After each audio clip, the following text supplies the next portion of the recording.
Hi, welcome to Healing You with Gloria. I'm Gloria Lybecker and here with my beautiful co-host, Gail Donohue.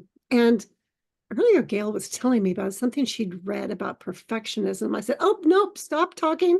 Let's record this conversation because I think it'll be really a good one, especially for our listeners, especially for myself. But when you think about perfectionism, what comes to mind for you, Gail? Oh, well, that's interesting. Having had my life as a high performance athlete and in a sport that was a judge sport, Mm, artistic sport, and then working with different athletes and coaches of sports that are also working in judge sport, mhm. it's always striving for perfectionism. I mean, even in the rules, it would say perfect alignment or perfect straight leg, perfect, perfect, perfect, this and that. So it really instilled a pattern in me of striving for perfectionism, which, oh my gosh, I'm learning, like, can you really ever get perfectionism? No. Yeah. Well, yeah, and I just want to, I guess I want to slow it down a little bit to hold with care just the energy or the frequencies that come up with that word perfectionism.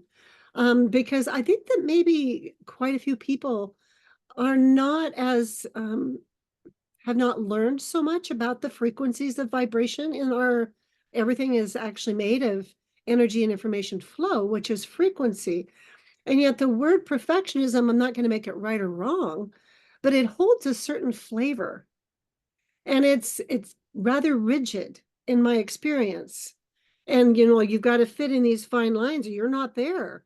And so That it's very it's kind of sets up an us and them kind of paradigm. And it sets us up for perception of failure if we don't meet that mark. And yet that's it. when I think about my learning with the horses, and when I first wanted to start to learn how to connect with them energetically, I really needed to slow everything down so I could actually kind of see their body and see my body and see the way that we might begin to move together and recognize when I would make a misstep, how that impacted the communication. And so Mm, I don't know, when you were talking about the athletes and how athletes, they have a mindset where they really do their best to see where they're going before they get there. They're living it. They're throwing their energy into that. And when you use the word perfection, I think it actually takes away from the sacredness of what they're actually doing. And it conditions them to have a perception of this art form that is innate to them that they're not being recognized for. And I'm wondering, how is it for you to receive this from me right now? How does that land for you? Oh, I really I'm enjoying how you're framing this, because I would actually totally agree, because it actually strips away the connection that a person, well, I'll speak for myself, Yeah. in having with your body expression of movement, joining in with music, freedom of being yourself, because you're told it has to be like this, very, very rigid. And absolutely, it becomes, if you don't meet the rigidness that someone else has outlined, Yeah. then you're a failure. Yeah. And it is painful going through life thinking, feeling that sense of, if you don't meet this as been outlined by someone else, then you're a failure. Yeah. So then you don't belong. Then you have a sense of exclusion, Mhm. a sense of lack. And so when we slow it down, we can start to really look at the dynamics of what we're about and actually see the culture that has conditioned our perception. It can open a door to a new perception that allows for me the standard of perfectionism. When I translate that, it's like, ooh, I want to see what the beauty of this flow is.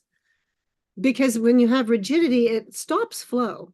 It does Mhm. its best to channel it, to control it, to make it be something that it's not really.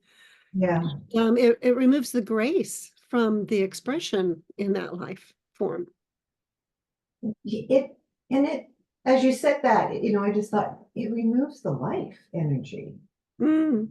And yeah, maybe we could talk about that a little bit more in our next time we get together, because I'm just really having a felt sense of how much the life energy of one is pulled away when that focuses on the perfectionism.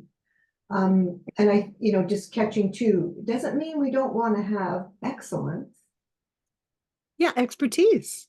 and expertise. I mean, certainly I would like to have somebody that's very, very good at landing a plane when I'm on the plane. Yeah, and I would really love to have that be somebody that just is like, they just love flying a plane Yeah. because they're one with all of the elements of what that is. It's, yeah. So yeah, thank you for taking the time, and I'm so grateful. I love the spontaneity and the flexibility that comes from just getting to engage in a conversation that's from our heart. So Yeah. thank you. Thanks, Gloria. It's so fun.